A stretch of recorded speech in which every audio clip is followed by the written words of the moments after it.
Good morning. Lots of makeup on today, covering up all kinds of weekend damage from the sun with sunburns and gardening mishaps. Oh my goodness. So anyway, I had something on my mind this morning. I was thinking about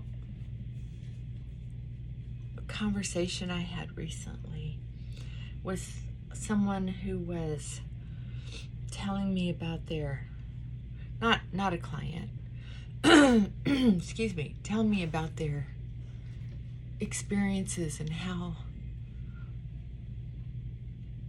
much they were taken advantage of, and horribly so.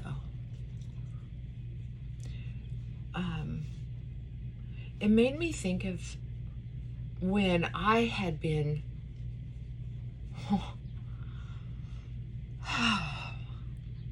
I had gotten into a relationship where not only did it cost me my heart, and it was embarrassing to me because I was a counselor, and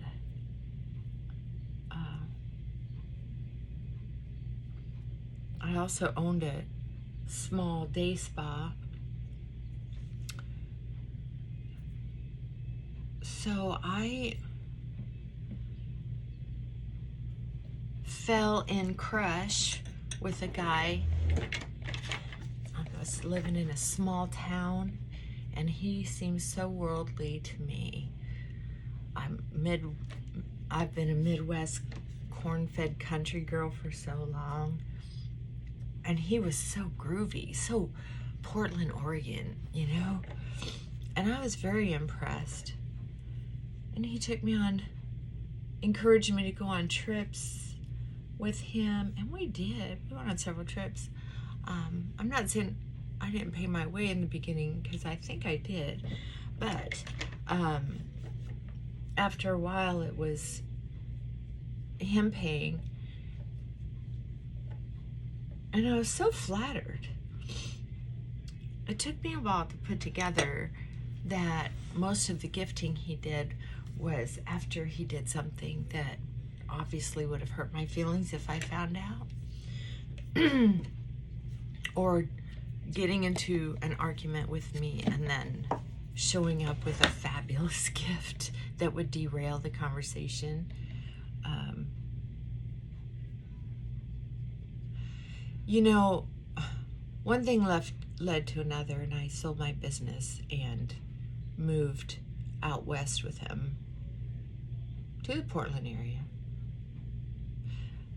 You know, our relationship didn't last long, but I was willing to do almost anything to make it work, with what I had to work with at the time. I was even willing to marry him when I was given an ultimatum. So, with that kind of a dynamic, I can tell you that I was so injured by the way things didn't go the way I thought they were going to, excuse me, that I blamed him for everything. Oh, I imagine I made his life miserable. So anytime, I mean, he wasn't perfect, and he kept doing things that were just so suspicious. And even if he was doing everything I thought he was doing, the deal is, I was relentless at trying to train him and teach him how to treat me. What I didn't realize is that people learn how to treat you based on how you're treating yourself. And I didn't know that yet. I really didn't. I did not know that yet.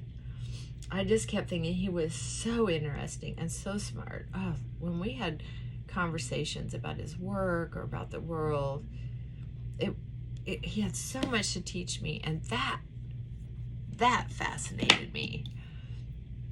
I loved that so much, but I did not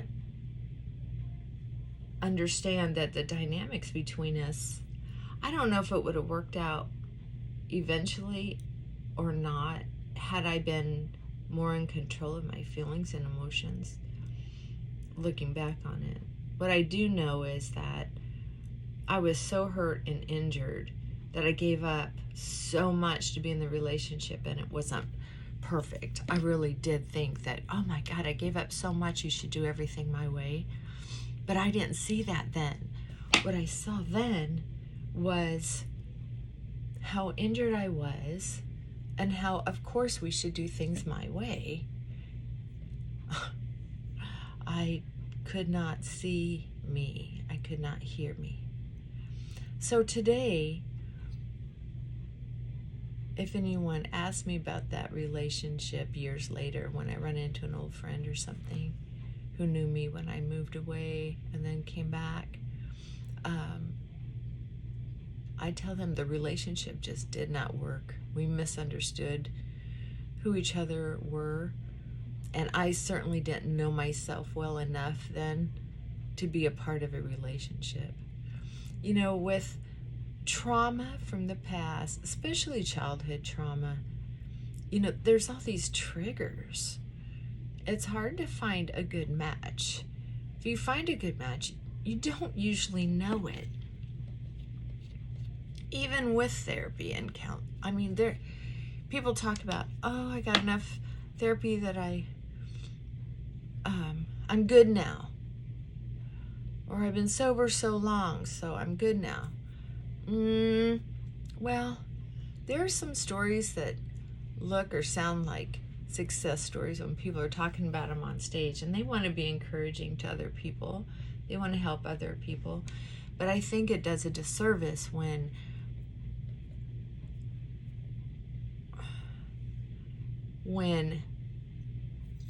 there's not a little more clarity on what I'm good now means. Does that make sense?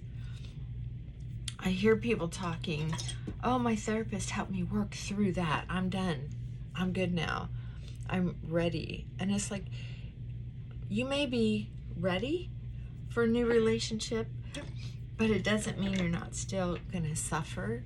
It doesn't mean you're still not going to hit roadblocks. It doesn't mean you're not still going to need a counselor sometimes.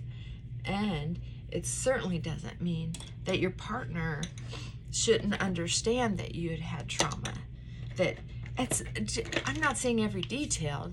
I don't think anybody should, know every single detail about your life, especially in the beginning. And I think that's where a lot of people with trauma make a big mistake, is they reveal so much that when they break up, it makes breaking up even more shameful. Oh, I shared all my deepest secrets with you.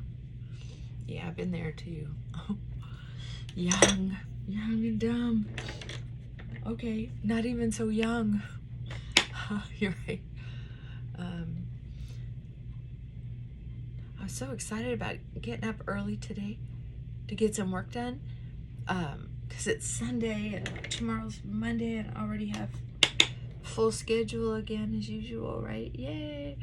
But so much to do. Anyway, back to my story is,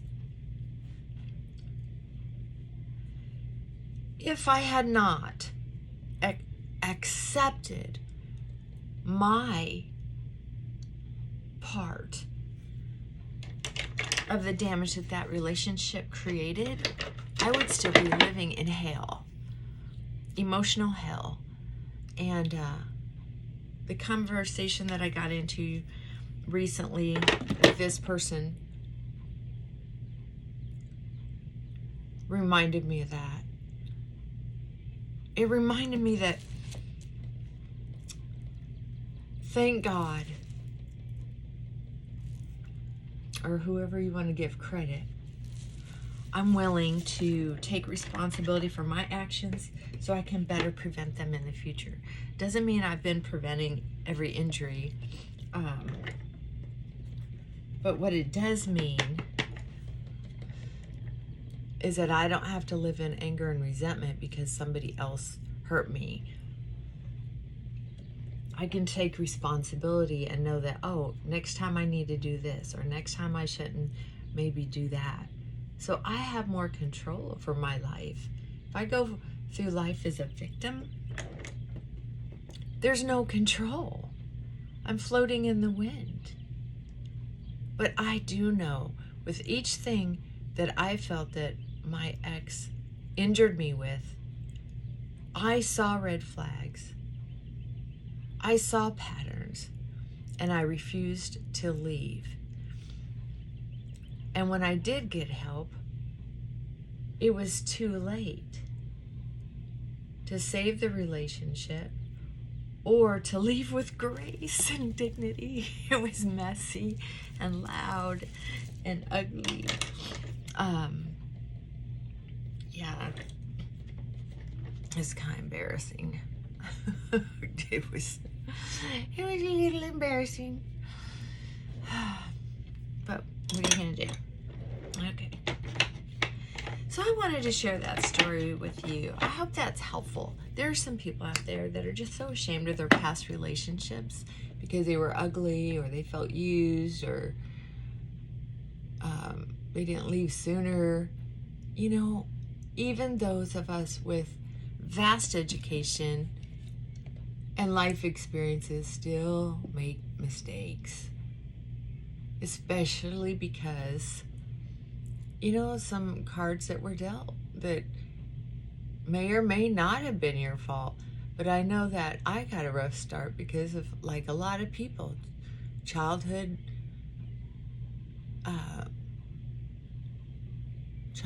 trauma. You can't deny the effects of childhood trauma anymore. Some people can have trauma and not have PTSD, but some of us do suffer with PTSD. So it's dealing with the cards you're handed at some point. Acceptance that if there's nothing you can do about it, you know, at some point you gotta make the best of it, get help, talk to somebody. Because although I still make mistakes,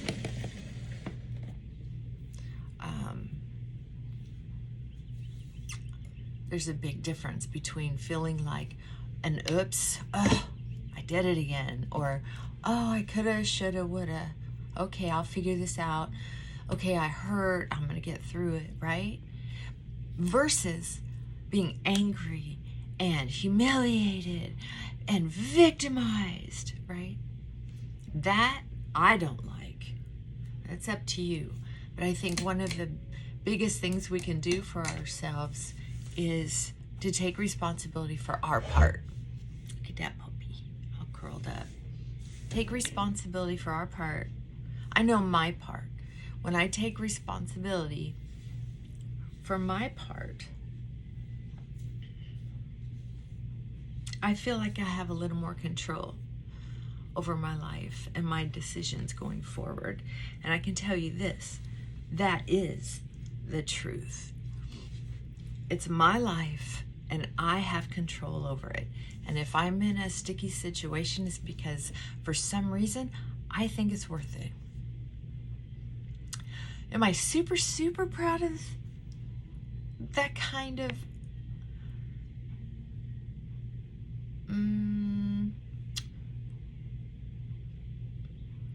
bargaining? Why not? Proud? I don't know. Resolve? Yeah. And when I'm ready to change my mind, I'll change my mind. Whatever it is. I ate a bunch of Oreos the other day, knowing the consequences. I'm not a victim of those Oreos.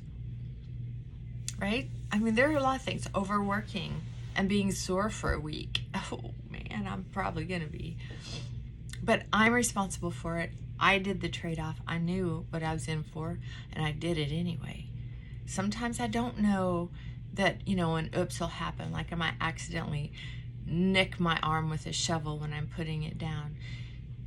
Those are accidents. But the deal is, I was with the shovel. I was hungry. I was a little dehydrated. And that's careless. I know better than that, right? Trying to get too much done at once. See what I mean? See how you connect the dots? And you can do that with gardening, or you can do it with a broken heart, or with a missing bank account, right? Poor budgeting, trusting someone with your money, or trusting someone with your computer who gets to your money, whatever it is, right? One of the people I follow is Louise Hay. Well, I don't follow her now. She passed away a few years ago, sadly. But I've read her stuff for decades. And she's got a lot of free audiobooks online. She talks about taking responsibility and making choices and healing out of love. Love for yourself, love for your journey. I remember saying one time when I had a broken heart, I have such a broken heart, I don't know what I'm gonna do. And my sponsor and dear friend said, yes, you do. You're gonna cry, it's gonna be messy. And then you know what to do next. I don't know if she said those exact words, but I remember her saying, yes, you do. So if she sees this video and says, well, I didn't say exactly that. Okay, but what you said was magic. I've never forgotten it. Anyway, I hope you don't forget how important you are, how important your journey is. So be brave, hang in there, pull up your bootstraps, and keep on going. If you gotta stop and cry and wipe your nose and your sweat, okay. But if you can, pull up those bootstraps and take in a little bit of this beautiful day. I love you. Bye for now.